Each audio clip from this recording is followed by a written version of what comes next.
अशोक गहलोत, सचिन पायलट, दो ध्रुवों पर अटका हुआ था मामला। मैंने कई एक्सप्लेनर्स आपको बताया, कांग्रेस चाहकर भी लिस्ट जारी नहीं कर पा रही। एक तरफ तो बात यह हो रही थी सबसे पहले लिस्ट जारी करेंगे और लिस्ट जारी कर देनी चाहिए, युवाओं को मौका देना चाहिए, विधायकों के टिकट नहीं कटने चाहिए, बयान बहुत आ रहे थे, लेकिन टिकट फाइनल नहीं हो पा रहे थे। फाइनली पहली लिस्ट, बेशक छोटी लिस्ट दिखाई देगी, लेकिन पहली लिस्ट जारी करने में कांग्रेस कामयाब रही है।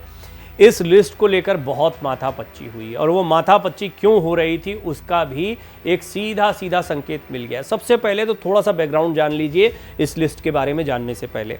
पहली चीज़ ये कि सचिन पायलट, अशोक गहलोत, दो ध्रुवों पर राजस्थान की सियासत चलती है। सचिन पायलट के साथ में भी गड़बड़ हुआ। उनके साथ में गड़बड़ ये हुआ कि पिछली बार अध्यक्ष थे और पूरा चुनाव उनके चेहरे पर लड़ा गया, बने मुख्यमंत्री अशोक गहलोत, क्योंकि विधायक उनके साथ थे। ये विधायक जिनके साथ में होते हैं वो कितने ताकतवर होते हैं, ये आला कमान को भी समझ में आ गया। जब वो एक बार फिर पहुंचे, राष्ट्रीय अध्यक्ष बनाना चाहते थे अशोक गहलोत को, अशोक गहलोत ने मना कर दिया और कहा कि विधायक नहीं मान रहे, मैं क्या कर सकता हूँ। विधायक बड़े महत्वपूर्ण।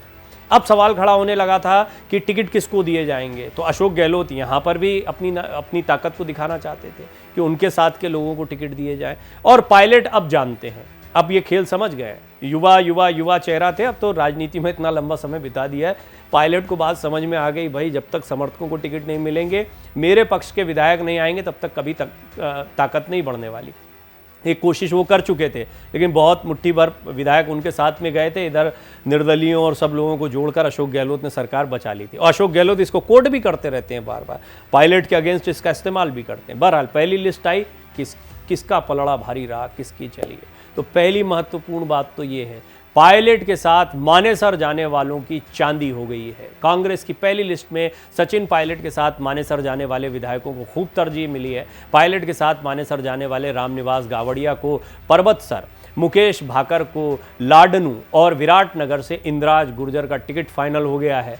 हाल ही में अशोक गहलोत ने बयान दिया था कि मानेसर जाने वाले एक भी नेता के टिकट पर मैंने वीटो नहीं लगाया है। गहलोत ने यह भी कहा था कि उन सभी विधायकों का टिकट क्लियर भी हो गया है। जुलाई 2020 में अशोक गहलोत के खिलाफ मोर्चा खोलते हुए पायलट के साथ कांग्रेस के 25 विधायक मानेसर चले गए थे।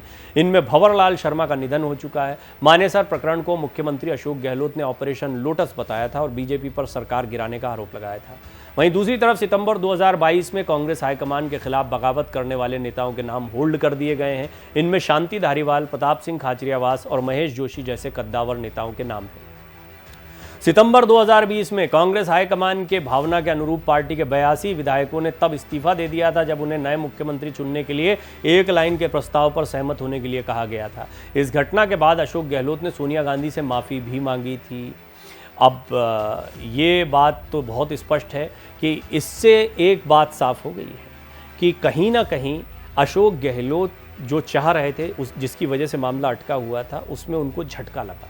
पहली लिस्ट में गहलोत को झटका और पायलट की बल्ले बल्ले, ये कहना गलत नहीं होगा। भारतीय जनता पार्टी भी लगातार अपनी लिस्टों को जारी कर रही है, उनके सामने भी चुनौती थी, लेकिन उन्होंने जिस तरीके से 2 महीने पहले ही आए नेताओं को टिकट दे दिया है, ये भी एक बहुत महत्वपूर्ण घटनाक्रम है जो बीजेपी की लिस्ट में देखने को मिलता है। उस पर भी बात करते हैं कि 2 महीने पहले आए नेताओं को भी टिकट दिया गया।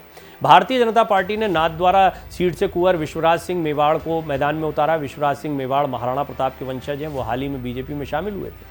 विश्वराज के पिता लोकसभा के सांसद भी रह चुके। विश्वराज को जिस नाथद्वारा सीट से टिकट मिला है वो विधानसभा स्पीकर और कांग्रेस के कद्दावर नेता सीपी जोशी की सीट है। कांग्रेस ने जोशी को फिर से इसी सीट से मैदान पर उतारा है। विश्वराज और जोशी की वजह से ये सीट हॉट सीट में शुमार हो गई है। बड़े बड़े नामों को इसमें उतारा गया है, सीपी जोशी, अशोक गहलोत और सचिन पायलट। तो ये तो साफ हो गया कि बड़े बड़े लोगों को पहली लिस्ट में उतारा गया है और दूसरा जो लोग पायलट के साथ में बगावत करके गए थे उनको उतारा गया है। अब अगर ये जो कुछ महीने पहले ही आए हुए लोगों की बात करें तो बीजेपी ने कैसे कांग्रेस के खिलाफ इस्तेमाल किया।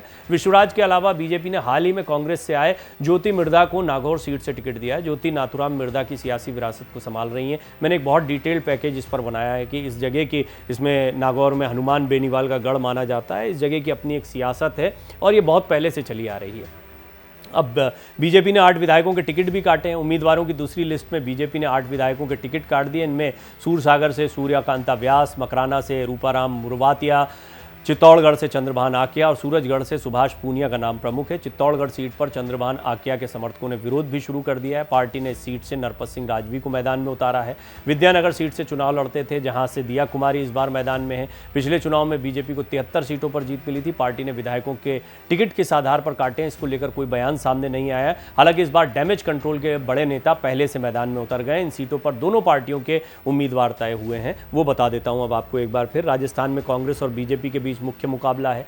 ऐसे में अब तक कुछ ही सीटें ऐसी हैं जहां पर दोनों पार्टियों ने उम्मीदवार उतार दिए। नौहर सीट पर बीजेपी के अभिषेक मटोरिया का कांग्रेस के अमित चाचान से मुकाबला है। इसी तरह बीजेपी के भजन लाल शर्मा और कांग्रेस के पुष्पेंद्र भारद्वाज मैदान में होंगे। मालवीय नगर में बीजेपी के कालीचरण सर्राफ से कांग्रेस के अर्चना शर्मा का मुकाबला होगा। नाथद्वारा सीट पर कांग्रेस के सीपी जोशी के खिलाफ बीजेपी के विश्वराज है, मैंने डिटेल में बताया। जायल, सवाई माधोपुर, लक्ष्मणगढ़ और बायतू, कुशलगढ़ और मंडावा सीट पर भी कांग्रेस बीजेपी ने उम्मीदवारों की घोषणा कर दी है।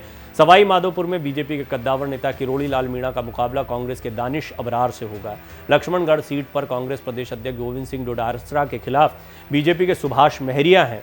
बीजेपी के 76 तो कांग्रेस के 167 सीटों पर नाम होल्ड हैं। अभी भारतीय जनता पार्टी ने अब तक 2 सूचियों में 124 नामों की घोषणा कर दी है। 200 सीटों वाली राजस्थान में अब बीजेपी को सिर्फ 76 नामों की घोषणा कर ली, लेकिन कांग्रेस उम्मीदवारों के नामों का ऐलान करने में बहुत पिछड़ी हुई है। अभी तक 33 नाम घोषित हुए हैं, पहली लिस्ट आई है। कांग्रेस ने दावा किया था कि वो उम्मीदवारों की सूची सितंबर में ही जारी कर देगी, लेकिन पहली लिस्ट आने में बहुत ही देरी हो गई। राजस्थान में 25 नवंबर को मतदान है और 3 दिसंबर को वोटों की गिनती होगी। अब कांग्रेस की ये लिस्ट आने में क्यों देरी हुई है, ये आपको एहसास हो गया होगा। पायलट किस तरीके से जमकर पायलट की बात को रखा गया, लेकिन बस 33 सीटों का मामला हुआ, अभी तो बहुत सारी सीटें बची हुई हैं। तो देखना होगा कि आने वाले दिनों में खींचतान कैसे बढ़ती है। निश्चित तौर पर कुछ डैमेज कंट्रोल करने की कोशिश भी की जा रही है, फूंक फूंक कर कदम रखा जा रहा है। फिर भी आने वाला समय कांग्रेस के लिए अभी और चुनौतीपूर्ण होने वाला है। चुनाव नज़दीक आ रहे हैं और यहाँ पर अभी सीटों का मामला सुलझ नहीं पा रहा है।